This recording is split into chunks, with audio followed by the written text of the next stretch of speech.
അങ്ങനെ വിശുദ്ധ റമദാനിൻ്റെ സായാഹ്നങ്ങളിലെ ഏറ്റവും വലിയ സന്തോഷമായിരുന്നു ഇഫ്താറുകൾ. പ്രഭാതം മുതൽ പ്രദോഷം വരെ നോമ്പെടുക്കുന്ന ഒരു വിശ്വാസി അതിൻ്റെ അവസാന നിമിഷങ്ങളിലേക്ക് എത്തുമ്പോൾ അവൻ്റെ ഉള്ളിൽ നിറയുന്ന ഒരു സന്തോഷമുണ്ട്. നോമ്പ് അവസാനിക്കുന്നതിൻ്റെ സന്തോഷം.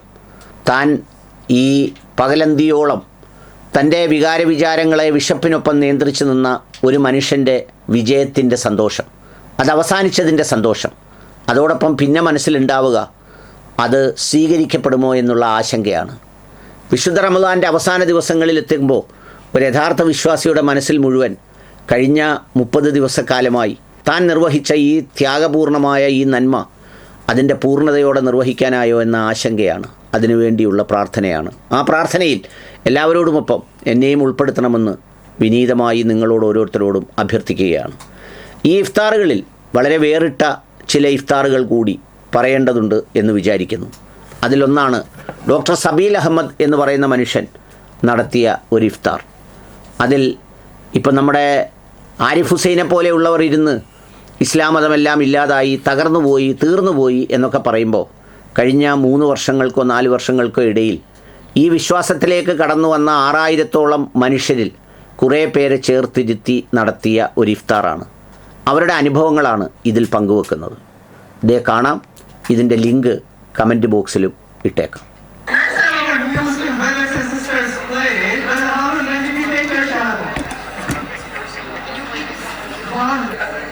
Assalamu alaikum wa rahmatullah. This is Sabil Ahmed from Gain Peace. Ramadan Mubarak to all of you. The reason we are here today is Alhamdulillah. On behalf of Gain Peace, since the last about 17 years, we have close to 6,000 individuals who have embraced the faith of Islam. Allahu Akbar. So today, mashallah, we are getting together with some of them.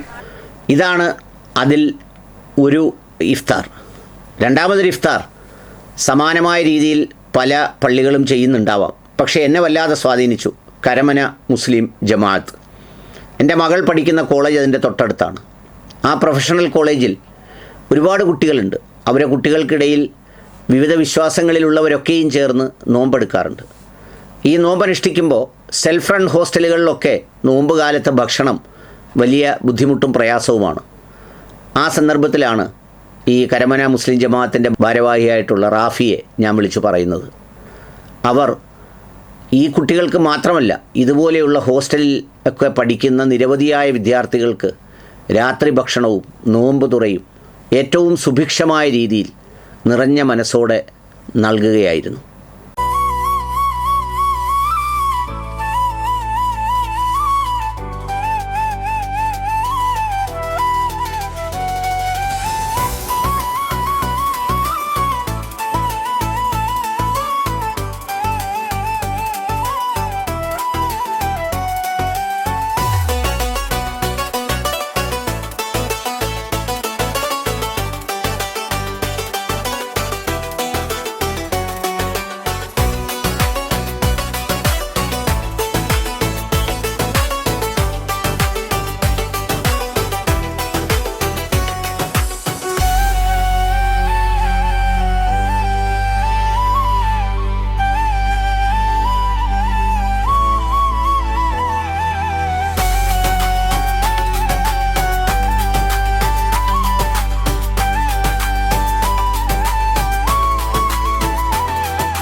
നമ്മുടെ വീടുകളിലൊക്കെ കഴിയുമ്പോൾ ഇതിൻ്റെ ഒരു വിലയും മൂല്യമൊന്നും അറിയില്ല.